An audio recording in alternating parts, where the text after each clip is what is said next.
Teman-teman, hari ini saya ingin bicara serius dan jujur, karena apa yang akan berlaku mulai 1 Januari tahun 2026 ini bukan kebijakan biasa. Ini adalah perubahan arah besar industri tambang Indonesia, dan tidak semua orang siap menerimanya. Dua kebijakan baru untuk sektor mineral dan batu bara akan mulai berlaku. Banyak yang menyederhanakan isu ini seolah cuma soal pajak atau bea keluar. Padahal kalau kita kupas sampai ke akar, ini adalah soal kekuasaan ekonomi, soal arah negara, dan soal keberanian pemerintah memutus ketergantungan lama yang sudah puluhan tahun mengakar. Indonesia selama ini dikenal sebagai negara kaya sumber daya. Kita punya batu bara, emas, nikel, tembaga, dan berbagai mineral strategis. Tapi kekayaan alam tidak otomatis membuat rakyat sejahtera. Disinilah letak masalah besarnya. Selama bertahun-tahun, kita hanya menjadi penyuplai bahan mentah.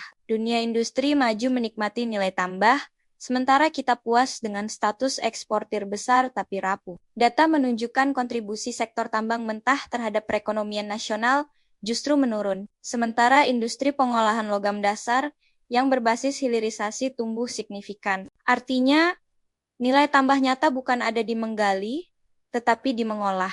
Dan pemerintah akhirnya mengakui kesalahan lama ini. Kebijakan baru ini lahir bukan karena ide mendadak, tetapi karena tekanan realitas ekonomi global. Indonesia tidak bisa terus bergantung pada ekspor mentah yang rentan terhadap harga dunia dan tekanan geopolitik. Negara harus mengambil posisi lebih kuat atau terus menjadi korban fluktuasi pasar. Mari kita bahas kebijakan pertama, yaitu bea keluar ekspor emas. Selama ini, emas Indonesia banyak diekspor dalam bentuk yang belum memberi nilai tambah maksimal. Begitu keluar negeri, emas ini diproses, disempurnakan, dan dijual kembali dengan harga jauh lebih tinggi. Indonesia kehilangan potensi ekonomi yang seharusnya bisa dinikmati di dalam negeri. Mulai 2025, pemerintah menerapkan bea keluar ekspor emas dengan skema progresif. Artinya semakin tinggi harga emas dunia, semakin besar pungutan yang dikenakan kepada eksportir.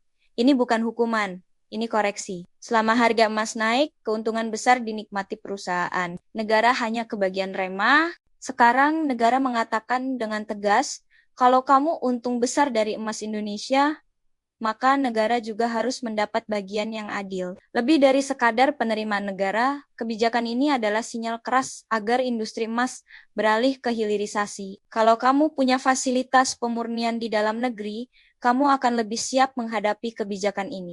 Tapi kalau model bisnis kamu hanya gali dan kirim keluar, maka margin keuntungan kamu akan tertekan. Disinilah penolakan mulai muncul. Banyak pelaku usaha mengatakan kebijakan ini akan merusak daya saing, akan mengganggu ekspor, dan akan membuat investor lari. Namun pertanyaan pentingnya adalah, daya saing untuk siapa? Untuk segelintir perusahaan? Atau untuk ekonomi nasional dalam jangka panjang. Indonesia selama puluhan tahun disebut kompetitif karena mampu menjual bahan mentah murah.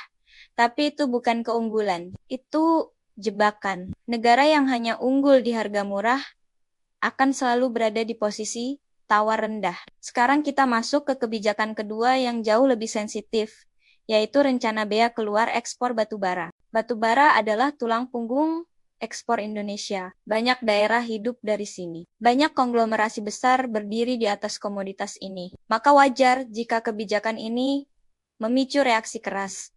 Namun kita harus jujur, batu bara adalah sumber daya tak terbarukan. Sekali habis tidak bisa diganti. Selama ini kita mengekspor besar-besaran tanpa kontrol nilai tambah. Ketika harga tinggi, perusahaan berpesta. Ketika harga jatuh, negara dan rakyat ikut menanggung dampaknya. Dengan bea keluar, pemerintah ingin mengubah pola lama ini. Ekspor tetap boleh, tetapi tidak lagi murah. Negara ingin mendapatkan bagian lebih adil dari eksploitasi sumber daya miliknya sendiri. Lebih dari itu, kebijakan ini juga dimaksudkan untuk mengendalikan laju eksploitasi, mendorong pemanfaatan domestik, dan memberi ruang bagi transformasi industri dan energi. Namun, kita juga tidak boleh naif. Kebijakan ini mengandung risiko besar. Jika diterapkan setengah hati, hasilnya bisa kacau. Jika aturan berubah-ubah, industri bingung, investasi tertahan, lapangan kerja terancam. Disinilah akar masalah sektor tambang Indonesia sebenarnya muncul. Bukan kurang aturan, tetapi kurang keberanian menegakkan aturan. Selama ini aturan sering tajam ke bawah tapi tumpul ke atas. Kecil ditekan, besar dinegosiasikan. Jika pola ini terulang, maka bea keluar hanya akan menjadi alat pungutan tanpa transformasi nyata. Kebijakan ini hanya akan berhasil jika pemerintah berani konsisten, berani menolak tekanan, berani menegakkan aturan secara adil tanpa pandang bulu. Tidak boleh ada cerita pemain kecil mati, pemain besar aman, tidak boleh ada kompromi gelap, tidak boleh ada kebijakan keras di awal, lalu lunak di belakang. Indonesia saat ini berada di persimpangan sejarah ekonomi. Kita bisa terus menjadi eksportir bahan mentah yang bergantung pada harga dunia, rapuh saat krisis, dan miskin nilai tambah. Atau kita bisa memilih jalan sulit, naik kelas, membangun industri dalam negeri, meski penuh perlawanan. Kebijakan Purbaya jelas memilih jalan kedua. Jalan yang tidak populer, jalan yang berisiko, jalan yang membuat banyak pihak tidak nyaman.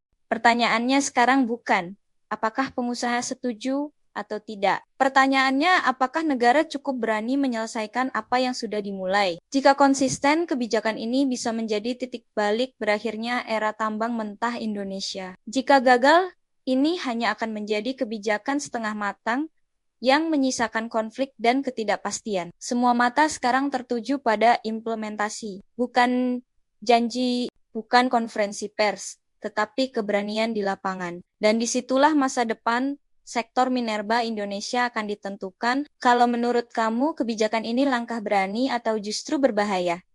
Tulis pendapat kamu di kolom komentar. Kita diskusi dengan kepala dingin, bukan emosi. Jika kamu ingin terus mengikuti pembahasan ekonomi dan kebijakan strategis tanpa basa-basi, tekan subscribe dan aktifkan notifikasi. Kita akan lanjutkan di video berikutnya.